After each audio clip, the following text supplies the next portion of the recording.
বৰভাগত mini fish feed মিলৰ উদ্বোধন।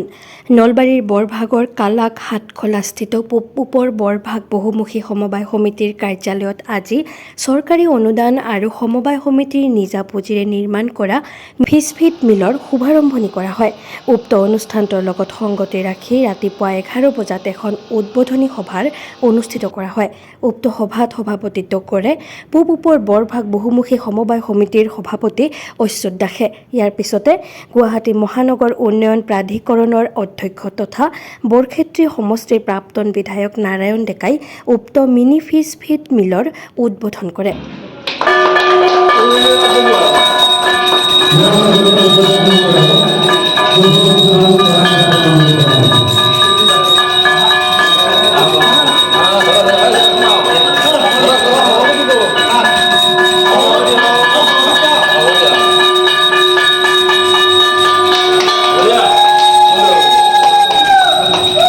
উল্লেখযোগ্য যে আজি উদ্বোধন হোৱা চৰকাৰ আৰু পূব বৰভাগ বহুমুখী সমবায় সমিতিৰ যুটীয়া পুঁজিৰ দ্বাৰা নিৰ্মিত উক্ত মিনি ফিছ ফিড মিলটোৰ পৰা দৈনিক 10 কুইণ্টেল পৰ্যন্ত মাছৰ দানা উৎপাদিত হ'ব। লগতে দৈনিক উৎপাদন হ'বলগীয়া এই দানাসমূহ দৈনিক পাইকাৰী দৰত সুলভ মূল্যৰ দোকানসমূহত উপলব্ধ হ'ব বুলি সমবায় সমিতিৰ কাৰ্যকৰ্তাসকলে জানিব দিয়ে। উল্লেখযোগ্য যে আজি উদ্বোধন হোৱা এই মিনি ফিছ ফিড মিলৰ জৰিয়তে বৃহত্তৰ অঞ্চলটোৰ মীন পালনৰ লগত জড়িত ৰাইজসকলৰ বিশেষ সকাহ হ'ব বুলি আশা কৰা হৈছে।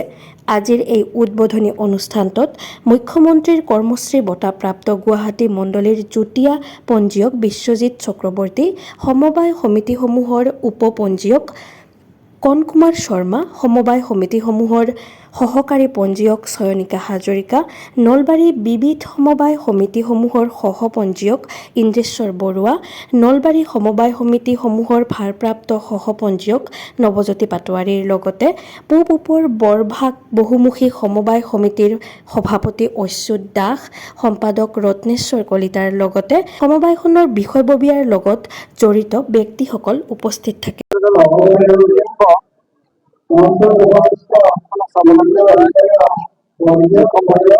বিভিন্ন আঁচনি চলিছে। তাৰ ভিতৰত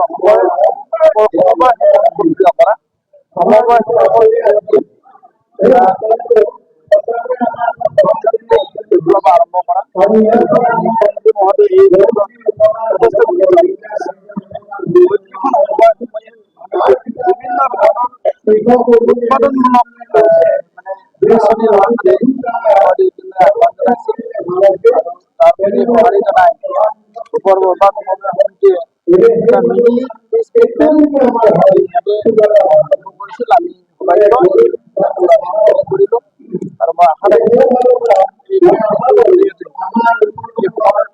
এটা ভাল ইনকাম হ'ব।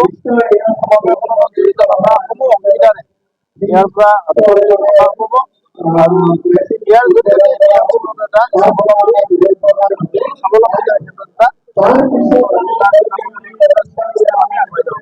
আজি আমি ওপৰভাগ বহুমুখী সমবায় আমি এটা পদক্ষেপ লৈছিলোঁ। এইটো হ'ল মাছৰ আধাৰ বনোৱা এটা কাৰখানা।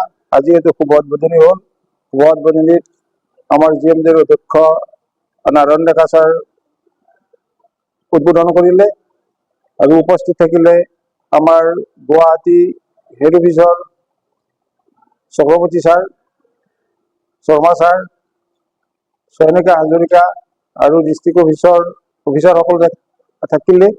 আৰু এই স্কিমটোৰ জৰিয়তে আমি কৃষক ৰাইজক বা মীন পালকসকলক আমি পাইকাৰী ৰেটত অৰ্গেনিক যিটো দানা প্ৰস্তুত কৰা হ'ব আৰু মীন পালকসকলেও এটা সুফল পাব। এই খাদ্যৰ জৰিয়তে মাছৰ বৃদ্ধিটো খুব শক্তিশালী হ'ব আৰু সুন্দৰভাৱে প্ৰডাকশ্যনটো এটা সুৰিজাল্ট পাব। আৰু এই স্কিমটোত চৰকাৰে আমাক 15 লাখ টকা দিছিল। টোটেল 30 লাখ টকাৰ এইটো বাজেট আছিলে আৰু 15 লাখ টকা আমাৰ ছ'চাইটিৰ তৰফৰ পৰা দি এই মিলটো পূৰ্ণক্ষম কৰাৰ আমি এটা সক্ষম হৈছোঁ।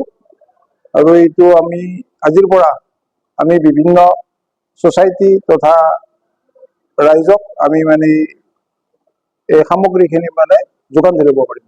নমস্কাৰ, আপোনালোকক মই জনাবলৈ পাই সুখী হৈছোঁ যে আমি চৰকাৰী অনুদান 50% অৰ্থাৎ 15 লাখ আৰু আমাৰ সমিতিৰ 15 লাখ টকাৰে যি মিনি ফিচ ফিড মিলৰ মানে আমি স্থাপন কৰিছোঁ, এইটো অসমৰ ভিতৰত আমাৰ প্ৰথমটো মিল।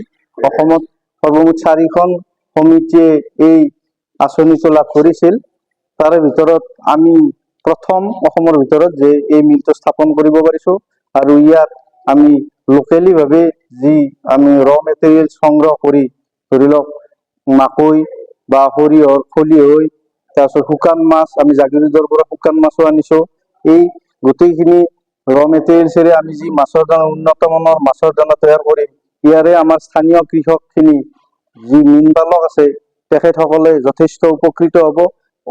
আমাৰ সুলভ মূল্যত কম দামতে আমাৰ এই মাছৰ দানাটো তেওঁলোকে লাভ কৰিব পাৰিব। সাধাৰণতে ইয়াতে আমাৰ দুটা ধৰণৰ দানা প্ৰস্তুত হ'ব, এটা পানীত তল যোৱা হ'ব আৰু এটা পানীত উপঙি থকা দানা।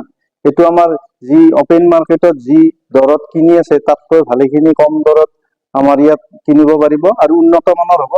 দানাটো আমাৰ ইয়াৰ পৰা লৈ যাব পাৰিব বা আমিও কিছুমান দোকান বা এনেকুৱা ধৰণৰ ডাঙৰ ডাঙৰ পুখুৰীৰ হেৰিত আমি অৰ্ডাৰ অনুযায়ী যোগান ধৰিম।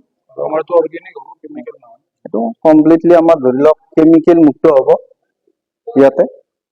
নিউজ ডেস্ক ৰিপোৰ্ট, বাৰ্তা টু জেড।